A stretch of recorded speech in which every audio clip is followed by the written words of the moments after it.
Hey friends, welcome back to She's At It Again. I'm out here in the sunroom. This is 2 days after Thanksgiving that I'm doing this video. But a quick reminder that it is not too late to start your garden for next season. Now, all of you have heard me talk about my pitiful excuse for a garden. It's just basically big giant cow feed tubs and a big flower bed. And the flower bed really didn't do that well this past summer because I just couldn't keep it watered well enough. But my cow feed tubs, surprisingly enough, grew some great sweet potatoes. Now, if you're a fan of sweet potatoes and you don't know anything about them, I'm going to tell you something. You can buy conventional sweet potatoes at the store and start your own, but you're going to have a little more difficult time getting them to sprout. That's what you need to start sweet potatoes. They're called slips, which are little pieces of sprouts of sweet potatoes. Conventional sweet potatoes have normally been sprayed with a chemical that prevents it from sprouting. This gives it a longer shelf life. It just makes it look like they're fresher. But if you'll buy organic ones, they are not sprayed with this product. But now, for the last 2 summers, I've attempted to grow sweet potatoes, and actually it's easy enough so even I can do it.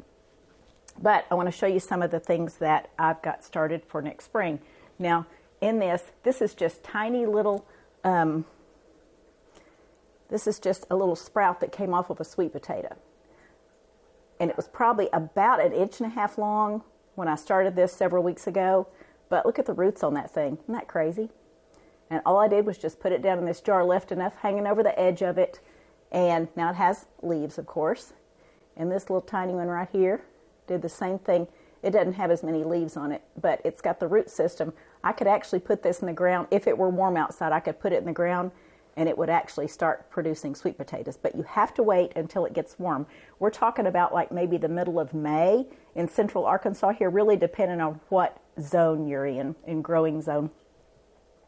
But I want to show you some of these slips that I've started, and all I've done is just taken a plastic tray. You could take a shoebox and line it with some waterproof liner, like a trash bag or something like that, or those plastic shoebox size boxes.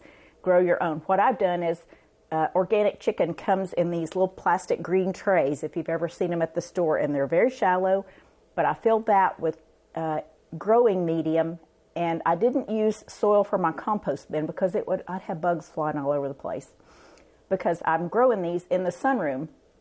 As long as you have a lot of sun and it doesn't get below freezing, the slips are going to produce leaves. Now, the leaves are edible. I think I've talked about that before. The leaves are quite good when you stir fry them and put like some coconut aminos on them, a little bit of garlic, some chili flakes. They're really good. But with these, I'm growing them to make slips for sweet potatoes in May. Now, it's only November, and you're probably thinking, what are you doing growing them now? Well, good question. All I got to do is keep them watered. That's it.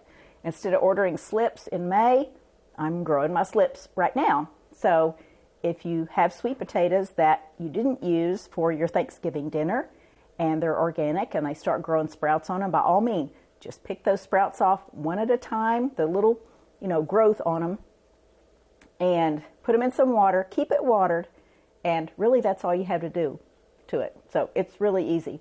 So I'm going to turn the camera around and show you what I have in the window. I have 3 trays of them, and these are just tiny little sweet potatoes. They are the tiniest ones from the ones I grew this year. So I set those aside and thought, well, it's for sure I'm not going to eat them because there's nothing there left to eat once you peel them, but they're growing slips for me. So they're working it.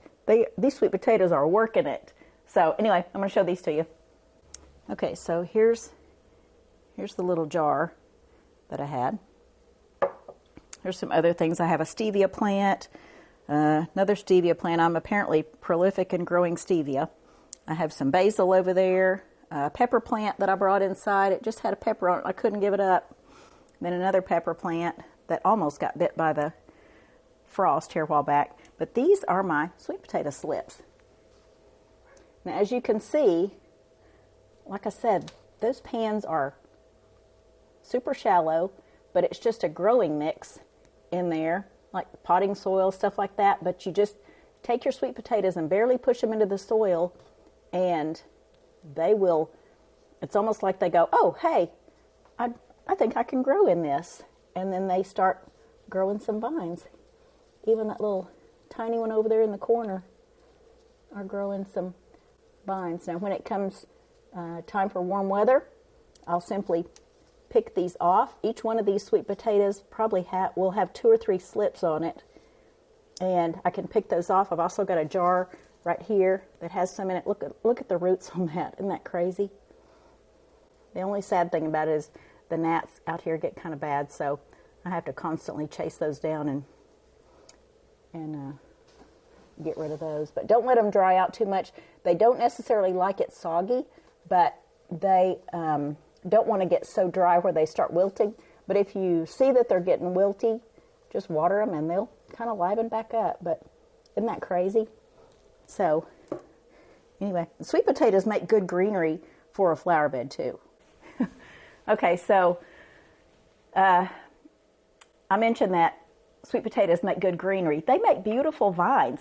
Nobody realized, anybody driving by my house realized that these cow tubs out there, which kind of match the same color as my house, so they kind of blend in with everything, but it just had pretty vines coming out of it. It looked like a decorative plant out there, just a sweet potato vine. But inside that tub, they were growing food. So how cool is that? So anyway, just thought I'd share that with you. It's cold weather and everybody's thinking, oh, I won't be gardening until next summer. But you can get things started right now if you save those sweet potatoes and start letting them grow some vines and make some slips. So just thought I'd share that with you. Thanks for joining us, and we look forward to sharing something again with you real soon. Bye.